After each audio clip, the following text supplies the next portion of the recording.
यूहन्ना की इंजील बाब 11। मरियम और उसकी बहन मार्था के गांव बैतनिया का लाजर नाम एक आदमी बीमार था। ये वही मरियम थी जिसने खुदावन पर इत्र डालकर अपने बालों से उसके पांव पोंछे। इसी का भाई लाजर बीमार था। बस उसकी बहनों ने उसे ये कहला भेजा, है खुदावन, देख जिसे तू अजीज रखता है वो बीमार है। यीशु ने सुनकर कहा, ये बीमारी मौत की नहीं बल्कि खुदा के जलाल के लिए है, ताकि उसके वसीले से खुदा के बेटे का जलाल जाहिर हो। और यीशु मार्था और उसकी बहन और लाजर से मोहब्बत रखता था। पर जब उसने सुना कि वो बीमार है तो जिस जगह था वहीं 2 दिन और रहा। फिर उसके बाद शागिर्दों से कहा, आओ फिर यहूदिया को चले। शागिर्दों ने उससे कहा, ऐ रब्बी, अभी तो यहूदी तुझे संसार करना चाहते थे और तू फिर वहाँ जाता है। यीशु ने जवाब दिया, क्या दिन के 12 घंटे नहीं होते? अगर कोई दिन को चले तो ठोकर नहीं खाता, क्योंकि वो दुनिया की रोशनी देखता है। लेकिन अगर कोई रात को चले तो ठोकर खाता है, क्योंकि उसमें रोशनी नहीं। उसने ये बातें कही और इसके बाद उनसे कहने लगा, हमारा दोस्त लाजर सो गया है, लेकिन मैं उसे जगाने जाता हूँ। बस शागिर्दों ने उससे कहा, आए खुदावन, अगर सो गया है तो बच जाएगा। यीशु ने तो उसकी मौत की बाबत कहा था, मगर वो समझे कि आराम की नींद की बाबत कहा। तब यीशु ने उनसे साफ कह दिया, लाजर मर गया और मैं तुम्हारे सबब से खुश हूँ कि वहां न था, ताकि तुम ईमान लाओ। लेकिन आओ हम उसके पास चलें। बस तोमा ने, जिसे तोआम कहते थे, अपने साथ के शागिर्दों से कहा, आओ हम भी चलें ताकि उसके साथ मरें। बस यीशु को आकर मालूम हुआ कि उसे कब्र में रखे 4 दिन हुए। बैतनिया यरूशलेम के नजदीक करीबन 2 मील के फासले पर था और बहुत से यहूदी मर्था और मरियम को उनके भाई के बारे में तसल्ली देने आए थे। बस मर्था यीशु के आने की खबर सुनकर उससे मिलने को गई, लेकिन मरियम घर में बैठी रही। मर्था ने यीशु से कहा, ऐ खुदावन, अगर तू यहाँ होता तो मेरा भाई ना मरता। और अब भी मैं जानती हूँ कि जो कुछ तू खुदा से मांगेगा वो तुझे देगा। यीशु ने उससे कहा, तेरा भाई जी उठेगा। मर्था ने उससे कहा, मैं जानती हूँ कि कयामत में आखिरी दिन जी उठेगा। यीशु ने उससे कहा, कयामत और जिंदगी तो मैं हूँ। जो मुझ पर ईमान लाता है को वो मर जाए तो भी जिंदा रहेगा, और जो कोई जिंदा है और मुझ पर ईमान लाता है वो अब तक कभी न मरेगा। क्या तू इस पर ईमान रखती है? उसने उससे कहा, हाँ ऐ खुदावन, मैं ईमान ला चुकी हूँ कि खुदा का बेटा मसीह जो दुनिया में आने वाला था तू ही है।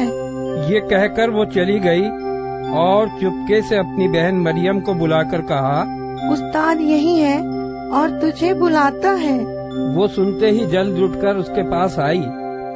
यीशु अभी गांव में नहीं पहुंचा था, बल्कि उसी जगह था जहां मर्था उससे मिली थी। बस जो यहूदी घर में उसके पास थे और उसे तसल्ली दे रहे थे, ये देखकर कि मरियम जल्द उठकर बाहर गई, इस ख्याल से उसके पीछे हो लिए कि वो कब्र पर रोने जाती है। जब मरियम उस जगह पहुंची जहां यीशु था और उसे देखा तो उसके कदमों पर गिरकर उससे कहा, हे खुदावन, अगर तू यहाँ होता तो मेरा भाई ना मरता। जब यीशु ने उसे और उन यहूदियों को जो उसके साथ आए थे रोते देखा तो दिल में निहायत रंजीदा हुआ और घबराकर कहा, तुमने उसे कहाँ रखा है? उन्होंने कहा, हे खुदावन, चलकर देख ले। यीशु के आंसू बहने लगे। बस यहूदियों ने कहा, देखो वो उसको कैसा अजीज था। लेकिन उनमें से बाज ने कहा, ये शख्स जिसने अंधे की आंखें खोली, इतना ना कर सका, ये आदमी ना मरता। यीशु फिर अपने दिल में निहायत रंजीदा होकर कब्र पर आया। वो एक गार था और उस पर पत्थर धरा था। यीशु ने कहा, पत्थर हटाओ। उस मरे हुए शख्स की बहन मर्था ने उससे कहा, ए खुदावन, उसमें से अब तो बदबू आती है, क्योंकि उसे 4 दिन हो गए। यीशु ने उससे कहा, क्या मैंने तुझसे कहा न था कि अगर तू ईमान लाएगी तो खुदा का जलाल देखेगी। बस उन्होंने उस पत्थर को हटा दिया। फिर यीशु ने आंखें उठाकर कहा, ऐ बाप, मैं तेरा शुक्र करता हूँ कि तूने मेरी सुन ली, और मुझे तो मालूम था कि तू हमेशा मेरी सुनता है, मगर इन लोगों के बाइस जो आस पास खड़े हैं, मैंने ये कहा ताकि वो ईमान लाएं कि तू ही ने मुझे भेजा है। और ये कहकर उसने बुलंद आवाज से पुकारा, ऐ लाजर, निकल आ। जो मर गया था वो कफन से हाथ पांव बंधे हुए निकल आया और उसका चेहरा रूमाल से लिपटा हुआ था। यीशु ने उनसे कहा, उसे खोल कर जाने दो। बस बहुतेरे यहूदी जो मरियम के पास आए थे और जिन्होंने यीशु का ये काम देखा उस पर ईमान लाए, मगर उनमें से बाज ने फरीसियों के पास जाकर उन्हें यीशु के कामों की खबर दी।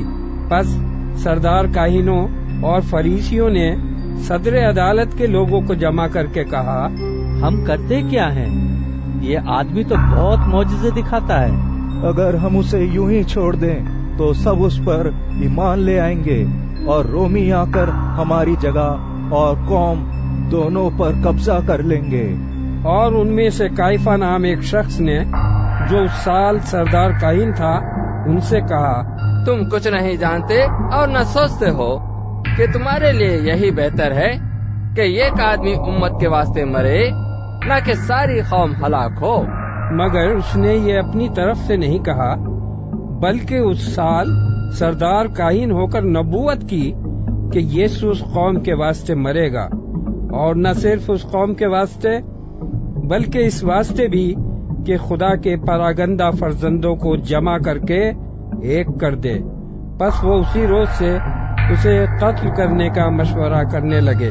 बस उस वक्त से यीशु यहूदियों में एलानिया नहीं फिरा, बल्कि वहां से जंगल के नजदीक के इलाके में इफ्राइम नाम एक शहर को चला गया और अपने शागिर्दों के साथ वहीं रहने लगा।